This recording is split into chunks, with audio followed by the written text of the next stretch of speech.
Yan po mga ka-welders, matatapos na po namin ni Maymay, yung isang Vietnam. Kalahati pa lang po yan. Bukas yung kalahati matatapos namin. Umpisahan po lang namin. Yan po yung kapartner ko, Vietnam. Maymay! Yan, mga ka-welders. Yan, 19 years old lang po yan. Buti na nga lang at sinamahan ako, masipag pumasok. Yan. Bali yan mga ka-welders. Yung anong yan, folding door yan. Yung dyan sa open na yan. Yung taas na yan, doon ikakabit yung salamin. Yan. Patapos na yun mga ka-welders. Yan na lang natitira. Ano lang sa likod. Sa likod na lang po.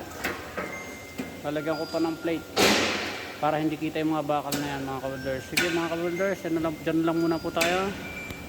Bye bye.